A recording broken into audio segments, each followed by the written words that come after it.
नमस्कार, आप हैं बिहार संवाददाता के साथ और मैं हूं मनोज चतुर्वेदी। हमारे साथ श्याम रजक हैं, पूर्व मंत्री रह चुके हैं बिहार सरकार में और राजद के राष्ट्रीय महासचिव हैं और धोबी महासंघ के राष्ट्रीय अध्यक्ष हैं।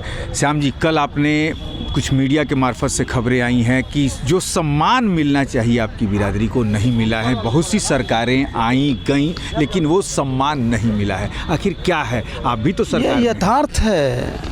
व्यक्ति सरकार नहीं होता है, सरकार सरकार होती है। यथार्थ है। 75 साल का आज़ादी हो गया, अमृत महोत्सव मना रहे हैं बड़े खुशी से।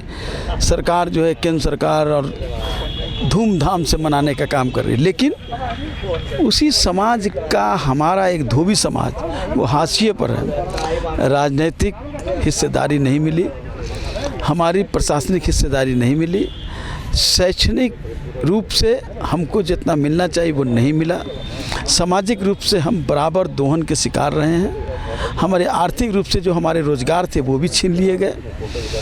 तो ये सारी स्थिति में हमारे जो लोग हैं उनमें आक्रोश है। उस आक्रोश को एकजुट करके इस पर हम यहाँ मिलर स्कूल में 2 अप्रैल को पूरे बिहार के धोबी समाज के लोग आएंगे और उस आक्रोश के आधार पर हम रणनीति आगे का बनाने का काम करेंगे। श्याम जी, आप बहुत वरिष्ठ नेता रहे हैं, तमाम राज्य सरकारों में आप मंत्री रहे हैं। क्या इस रैली को करके राज्य सरकार को आप अपने समाज की ताकत दिखाना चाहते हैं? देखिए, समूह का ताकत, लोकतंत्र में समूह ही महत्वपूर्ण होता है, व्यक्ति महत्वपूर्ण नहीं होता है। और समूह जो होता है लोकतंत्र में, समूह के आधार पर ही लोग बनते हैं और बिगड़ते हैं, सरकारें बनती है बिगड़ती है। समूह का अगर फैसला हो जाए तो सरकार बनाती है बिगाड़ती है। धोबी समुदाय भी एक समूह है। उस समूह को अगर इग्नोर करेंगे, अगर इनके मन में आ गया कि हम जब इग्नोर हो रहे हैं, हमको जब शोषण किया जा रहा है, हमें जब उपेक्षित किया जा रहा है, तो ये भी कोई रणनीति तैयार कर लेंगे तो फिर लोगों को सोचना पड़ेगा। श्याम जी, आप माने लोहिया के समय के नेता हैं। उस जितने आपके जैसे नेता हैं सब लोहिया के समय के हैं। समाजवाद की बात आप कुछ दिन पहले कर रहे थे। आज भी मैं समाजवाद की बात कर रहा हूँ। कि समाजवाद अपने रास्ते से भटक गया है, तो नहीं, क्या उसी समाजवाद भटका नहीं है, समाजवादी भटक गए हैं। समाजवाद जहाँ था वहीं है, वहीं रहेगा। समाजवादी भटक जाए, ये हो सकता है यदा कदा कुछ लोग भटक जाएं, समाजवाद का ही है। यदा कदा कहाँ से? श्याम जी, आप उठा के देख लीजिए, मुलायम सिंह से मैं कर रहा हूँ, व्यक्ति पर मैं कुछ चर्चा नहीं करूँगा।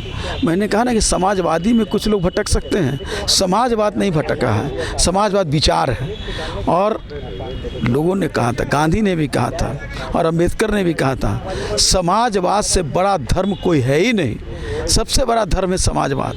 इसलिए समाजवाद भटका नहीं है। हाँ, समाजवाद के अनुयायी भटक सकते हैं लेकिन समाजवाद नहीं भटका है। और समाजवाद में ही है जो सबसे पीछे पैदान पर है, उसको आगे ला करके समतामूलक समाज, हमारा प्रेम्बुल में भी कहता है, हमारा संविधान का जो प्रेम्बुल है उस प्रेम्बुल में कह गया, हम भारत के लोग धर्मनिरपेक्ष, समतावाद, ये साफ है।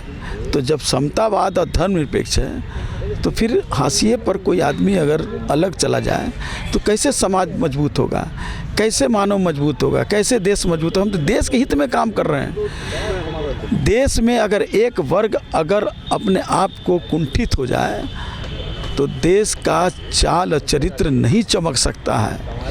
इसीलिए हम चाल और चरित्र बनाने के लिए देश के एक वर्ग के लोग जो हाशिए पर हैं उनको हम सही अधिकार दे करके और उनको आगे लाना चाहते हैं। और यही लिए ये जो रैली का आयोजन किया गया है।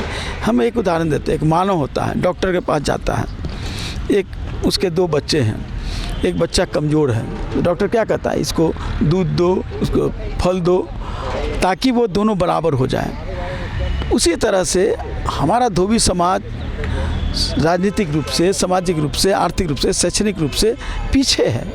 अगर उसको अगर विशेष आकर्षण नहीं दिया जाएगा, विशेष उनके प्रति नज़र नहीं किया जाएगा तो देश मजबूत नहीं हो सकता है। आज जो एक उदाहरण देता हूँ, शिक्षक सेवक है, टोला सेवक थे, बड़ी अच्छी सरकार ने किया था टोला सेवक। विकास मित्र का भी काम है शिक्षा को बढ़ावा देना, शिक्षा की ज्योत जलाना। और टोला सेवक का भी काम है कि उसको शिक्षा की ज्योत जलाना। इसीलिए माननीय मुख्यमंत्री जी ने टोला सेवक का नाम बदल करके शिक्षक सेवक कर दिया। नाम तो बदल गया, लेकिन विकास मित्र को मिलता है 17,000 और टोला सेवक को मिलता है जो शिक्षा सेवक है उसको 9,000। ये दो रंगी बात कैसे होगी? एक को 17,000 क्योंकि इसलिए तब तो हमारे लोगों में इसलिए आक्रोश से कहते हैं, मैं उस पर बहुत मजबूती से बात नहीं कर रहा, लेकिन लोग कहते हैं क्या इसलिए टोला सेवक को 9,000 मिलते हैं कि उसमें 80% धोबी समुदाय के लोग हैं? तो धोबी तो इससे कुंठित होगा ही नहीं। श्याम जी, राज्य सरकार जो है वो जातिगत जनगणना की बात कर रही है, बहुत अच्छी बात है। तो क्या नहीं आप में भी कुछ लोग होंगे जो बहुत समृद्ध होंगे, जो भी होंगे, तो क्या ये शैक्षिक और आर्थिक आधार पर इसे नहीं करना चाहिए कि नहीं भाई इतने हमारे में है? नहीं, आप बता देते हैं भारत का संविधान को आप मानते हैं कि नहीं मानते हैं? भारत का संविधान में कहता है कि जो अस्पृश्यता के शिकार हैं, आर्थिक रूप से आरक्षण का व्यवस्था नहीं की गई है, अस्पृश्यता का शिकार, शैक्षणिक रूप से पीछे, आर्थिक रूप से पीछे, उसमें आर्थिक बाद में है, लेकिन अस्पृश्यता की आज हमारे लोग छुआछूत के हैं कि नहीं? धोबी समाज के लोग जो जाते हैं कपड़ा लाने, उनके साथ किस तरह उपहास होता है, हमारी महिलाओं के साथ किस तरह अन्याय होता है। मैं इस चीज़ को बहुत विस्तृत नहीं करना चाहता हूँ, लेकिन इशारों में समझ जाइए।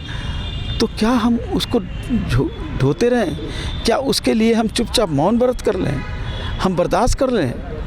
कहा गया है कि बर्दाश्त करने वाला भी दोषी है और शोषण करने वाला भी दोषी है। बर्दाश्त करने वाला भी दोषी है और शोषण करने वाला भी दोषी है। श्याम रजक पूर्व मंत्री, राष्ट्रीय जनता दल के पूरे देश के महासचिव हैं, धोबी महासंघ जो है उसके अध्यक्ष हैं, और कल अपनी ताकत निश्चित तौर पे दिखाएंगे। और कहना है इनका कि जो हमारे समाज के साथ जो अन्याय हुआ है, हमारा समाज जो है शिक्षा से पीछे है, आर्थिक रूप से पीछे है, समाज में उन्हें आज भी छुआछूत के रूप में देखा जाता है, उसकी लड़ाई कल पटना के मिलर स्कूल से श्याम रजक के नेतृत्व में लड़ी जा रही है। और अब देखना है कि इनकी बातों का, इनके समाज के इस आंदोलन का कितना असर बिहार सरकार से लेकर केंद्र सरकार तक पहुँचता है, इसका भी हमें इंतजार रहेगा। लेकिन आप बने रहिए बिहार संवाददाता के साथ। नमस्कार।